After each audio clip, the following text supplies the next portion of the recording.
Chapter 290 Young Prince. Prince Sin looked at the cheering crowd with a smile, feeling content in his heart. With regards to cultivators, they used to appear before great noble and influential clans. But for some unknown reason, they gradually stopped, not making much contact with the mortal world. As such, people such as the Immortal Master quickly became the stuff of folklore. Even as a kin of the royal family, this was the first cultivator Prince Sin had seen with his own eyes. The shocking display of magic techniques that the old Taoist revealed naturally caused Prince Sin to feel great face. Of course, Prince Sin did not know that during the period when cultivators still appeared in the secular world, the cultivation world had yet to establish the Great Immortal Ascension Assembly. During those times, low-level rogue cultivators as well as those from cultivation clans with no hope for foundation establishment gave up their aspirations and wished to live out their lives in the mortal world in wealth and splendor. However, with the appearance of the Great Immortal Ascension Assembly, cultivators could fight for their hopes of reaching foundation establishment. With this assembly, why would they choose to appear in the mortal world ever again? Naturally, they would be bitterly cultivating in seclusion deep within the mountains. Of course, those without the heart to cultivate like Yu Ji Tong, who became a depraved cultivator in the secular world, were an exception, and their numbers were quite few. They would become honored guests of great, affluent noble clans and enter complete seclusion, not daring to allow outsiders to know of their presence. After all, to become a guest of some mortal clan was a matter that would cause extreme loss of face in the cultivation world. As such, although it wasn't rare for cultivators to appear in the secular world, those willing to associate with influential nobles and become their esteemed guests were extremely few in number. Also, the cultivators who mingled with mortals kept all knowledge of their actions extremely concealed in order to prevent their fellow cultivators from looking down on them. This crowd of guests truly hadn't seen other cultivators before. Naturally, they drew the frightening conclusion that the old Taoist was a celestial being from his beautiful fire manipulation technique. Under everyone's gaze, the white-haired old man returned to the large hall with a proud appearance. At this moment, these people couldn't wait to be tested and impatiently called out to him as Immortal Master. They immediately crowded about him, wanting Immortal Master Wu to examine them for spiritual roots. With vigorous spirit, the old white-haired Taoist looked through everyone who remained without refusing anyone. Unfortunately, the juniors of the Hua clan and the Qin clan didn't have any spiritual roots, they were only but common mortals. This information dealt a heavy blow to those who stepped forward to be examined. They could only dejectedly leave the old Taoist's side. It seemed immortal karma was truly not so easily come by. As such, people began to look at that increasingly prominent young fatty Tongjing's rare spiritual roots with envious glares. This caused the father and son standing at the old Taoist's side to smile widely, unable to contain their emotions. Han Li's expression remained the same as he saw Qin Yan bring back the dejected young masters and madams of the Qin clan. When they looked at Han Li, they had a somewhat wretched appearance. I am still unconvinced. Why does that good-for-nothing have spiritual roots and we don't? Aren't we 100 times better than him? A dainty Qin clan young madam mumbled to herself with disbelief. Enough, don't speak nonsense. With the life you have now, what's there to complain about? Qin Yan's expression darkened as he turned his head to rebuke the young woman before sitting down. These words caused the Qin clan's well-known pungent loudmouth to pout, an unsatisfied expression still remained on her face. At this moment, old man Hua brought his grandchildren over. Without saying a word, he sat at Qin Yan's side. After they looked at each other, they suddenly wore bitter smiles as if they were fellow brothers sharing a mutual pain. Dear little brother Qin, it seems that the fatty Tong suddenly made it in this world. Old man Hua said jokingly. Sigh. This is quite normal. Anyone that has good children would have immediately become a patron of that immortal master. Qin Yan sighed again and said this with a begrudging tone.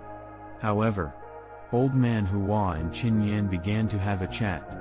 But while they were chatting with each other, they were also diverting their attention toward the actions of Immortal Master Wu and Prince Sin. At this moment, Prince Sin was looking at the juniors being tested for immortal roots. He then turned his head towards a young maid and whispered something to her. The young maid immediately went out the side door to carry out the mysterious order given to her. After that, Prince Sin turned his head around and coughed several times. He then leisurely said with a smile, "Following the celebration of my favored concubine's recovery, my son Quanzi and honorable nephew Tong will be apprenticed to Immortal Master Wu. Everyone, please celebrate and give them your regards." With that said, Prince Sin extended his hands without the slightest of hesitation and fiercely clapped. Clap! Clap! Applause soon rang out as pairs of cleanly dressed maids and servants walked in from outside the hall with trays of fine foods and wine in their hands. Then with incomparable skill, they walked over to each table. Each wine cup was filled to the brim with shining pink wine. The large hall was filled with the scent of dishes and alcohol in the blink of an eye. "Come, this prince will raise the first cup." Prince Sin loudly yelled, raising a wine cup respectfully given to him by a servant over his head. "Cheers to the prince." Immediately after everyone drank a cup, the atmosphere of the hall surged. Not long after, the many guests started toasting cups to one another. The banquet had finally started. Prince Sin and that honorable nephew he called Ginger were talking and laughing during the feast, seemingly deepening their friendship. The expected arrogance of a prince wasn't seen. It was no wonder that Qin Yan and the others held such praise for Prince Sin. That Immortal Master Wu didn't take a seat. Instead, when Prince Sin raised his wine cup, he wordlessly left. This caused many who thought to suck up to Immortal Master Wu during the banquet to feel greatly disappointed. However, this kind of thinking was quite ordinary. How could a living immortal drink, party and lavishly feast like a mortal? After they thought it through, these people gave up. Letting go of their previous intentions, they went to feast with the others. Halfway through the feast, Prince Sin called for a group of female dancers to perform an elegant and complicated palace dance to add to the enjoyment. This caused the atmosphere to soar to the climax. At this moment, a white-clothed youth who appeared about 20 years old entered the hall. He appeared very cultured and had a tall, thin stature. Each and every one of his movements held an elegant poise. This was absolutely the image of an ideal lover that many young women held in their hearts. "Ming'er, come and greet your uncles." When Prince Qin saw this youth, he immediately happily called out to him. Fortunately, Prince Sin just happened to be at Qin Yan's table. Thus, the refined youth walked over with a smile. "It is good to see you again, uncles." The youth courteously said. "I don't dare to be called that. The young prince is too polite." Qin Yan and Old Man Hua didn't dare to overreach themselves and hastily stood to greet him. You two are his seniors. Ming'er should be greeting you with courtesy. Why do you act like outsiders?" Prince Sin interjected with some dissatisfaction. When Qin Yan and Old Man Hua heard this, they looked at each other and appeared somewhat embarrassed. Those words weren't incorrect. However, how could these two treat a member of the royal family as their junior? However, these two cunning old foxes changed the subject with a few quick words. Afterwards, they introduced the juniors behind them, allowing the exceptionally forthright prince to recognize them. This was a seldom opportunity for the juniors to make themselves known.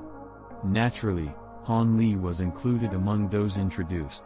When Han Li was introduced, Prince Sin's eyes brightened as he repeated sized up Han Li several times with great interest. His face wore a mysterious smile.